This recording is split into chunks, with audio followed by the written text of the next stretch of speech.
Welcome to FARA's 5 year anniversary. It's been a journey. In this journey, we have a youth program, the FARA4Youth program. I'd like to take a minute to kind of just tell you about the things that we do. We have a lot of different ways that we face youth, but there's two kind of ways that are very specific that I'm going to talk about. The first one is our drop-in services. Our drop-in services are available Monday through Friday, 9 to 5.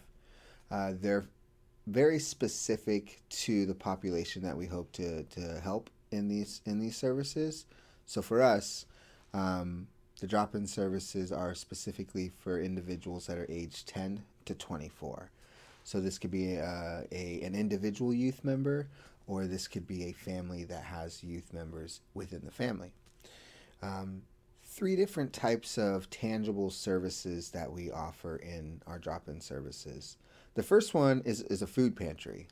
This is something that individuals can access twice a month, whether this looks like back to back or bi weekly. They're able to utilize our food pantry twice a month, which is really kind of a typical food pantry. It's stocked with canned items, boxed food items, refrigerated, frozen items. We really try to be able to connect families with some grocery essentials. The other tangible resource that we have in our drop-in services is our resource room, and our resource room is a lot of things. A lot of those things are clothing, right? And clothing not just for one age group. We understand that sometimes youth might be independent, but they also might be within a family dynamic. So we have clothing from infant clothing to toddler clothing to elementary age clothing, youth, and then adults. On top of our clothing items that we carry, we have hygiene items. Hygiene items, not just, like I said, just for youth or adults, but we even have hygiene items for um, babies, so baby care items. There are also other things that we keep on hand that are very specific to helping individuals that might be living in the outdoors. And so the hope is that when an individual comes into the resource room, that they can really get items that day that are going to be useful to them. Um, Last service that we kind of offer as part of the drop-in side of the FARA4Youth program is our learning lab. Now, our learning lab is a space that is equipped with several different computers, which all have access to the internet, have access to Microsoft Word, uh, the ability to print. So the hope here is that we create a space where individuals that might be wanting to look for housing applications or job applications, or learning, having a space to be able to fill out maybe OHP applications, that they have this available in our learning space. Um, Something that's also a part of the learning lab is that it's filled with various different resources about different agencies within our community.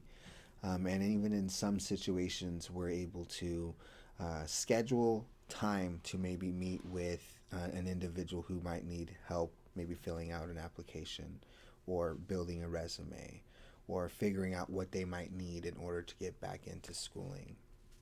So those are the three kind of things that are focused as tangible drop-in services under the youth department. Another one that we have, which has been happening for consistently, I should say, for about a little over a year. It's every Wednesday evening from 5:30 to 7:30. We have partnered with various different agencies in our community to be able to host a space out at Phoenix Charter School where we have a community youth group. And so, what this really is a space where we provide dinner, we provide snacks, we provide rotating activities. So, some nights we might focus on doing a certain art activity, and then other nights we might have game night where we're playing various different games. Um, to sum it up in 3 words, this is FARA Fun Night. And we're in this space, we're about food, friends, and fun. And this is specifically for individuals that are aged 11 to 17. Um, Now, I'm going to kind of switch gears here a bit and tell you about the spaces that we are facing youth directly, in more of a constructed group setting, right? So, the first thing I want to kind of give you a heads up on is we have what is called our Youth Empowered for Success groups. This is, or better known as Yes groups. This is something that in the spring of 2023, we partnered with Sutherland High School, and we provided a 16-week relational skill building class for high school aged students. So this could be freshmen, this could be juniors, this could be seniors. And in that space, we had about anywhere from 8 to 10 participants, where we really just kind of walked through this journey of how to use our relational skills in a way that help us have connected relationships. Now, relationships not meaning just like with maybe their peers, but relationships with students, or excuse me, with teachers, parents, coworkers. Let me just kind of give you a stat that might give you some insight to what how this was really impactful for these students. So, when the program started to come to, these 10 students had an equivalent of 21 referrals altogether, cumulatively. This was in the wintertime of 2023. And so by the end of spring of 2023, when we first initiated this group, that referral cumulatively went down to one.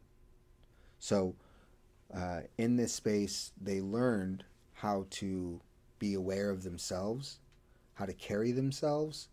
And since they were focusing this on themselves, they were able to really focus this also in the relationships that they had in their day to day. So that's our Yes groups. This is something that is definitely picking up wind and is going to be, hopefully, we project within the next year, going to be in at least 4 different spaces in our community. So this is really exciting, a really exciting space group that we've had. Another way that we are youth facing is every Wednesday we have partnered with Horizons School, which, for context, Horizons is a schooling program that is specific for individuals that are in foster care facilities. You know, unfortunately, these children haven't been placed in a consistent setting. At the same time, they have to continue to meet their educational goals, right? And so what we've done at Horizons is they invited us to come in and host affinity spaces.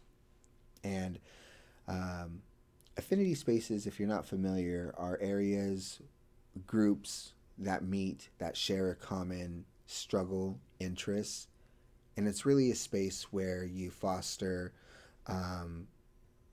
being able to connect with the individuals in that group. And Horizons needed support specifically for students that identify as part of LGBTQIA community or the BIPOC community. And so BIPOC meaning Black, Indigenous, People of Color peoples. And so we were able to partner with Horizons, come in, create a space where we really just made the connection, not so much about the barriers and struggles that those two specific groups face, but more about getting to know the children, getting to know these individuals. And we noticed once we did that, we were able to have conversations about some of the struggles and barriers that those group sets might face. And then one last thing that I'll tell you that I'm also very fond of that is something that is also going to be growing very quickly, and this is our Youth Action Committee, or better known as our YAC Committee. And what we wanted to do, in our youth program is we wanted to create a space where individuals, youth individuals aged 15 to 24, could have a platform to be a voice for other youth. And so this looks like many different things. But essentially, we have right now about 6 or 8 youth members that are part of this action committee that want to be altruistic. They want to kind of give back to their community.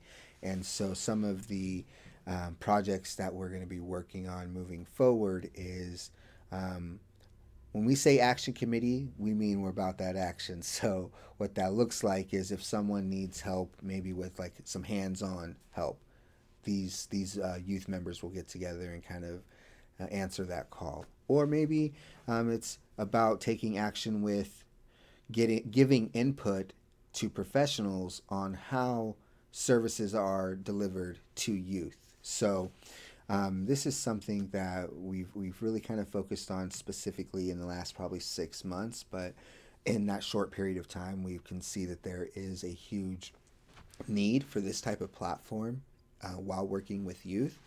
And so we look forward to really seeing how much that also grows. So to wrap things up, I know, thank you for giving me your time there to kind of hear me about this, but it kind of comes down to two things, right? We provide drop-in services for individuals that are experiencing hardships, experiencing crisis, experiencing hurt, and we also provide groups for youth that are also facing some of those same things. We realize that when we feel a part of community, then we feel that we can tackle whatever challenge is in front of us. And so in our youth program, the focus is really building community within Douglas County youth. Thanks.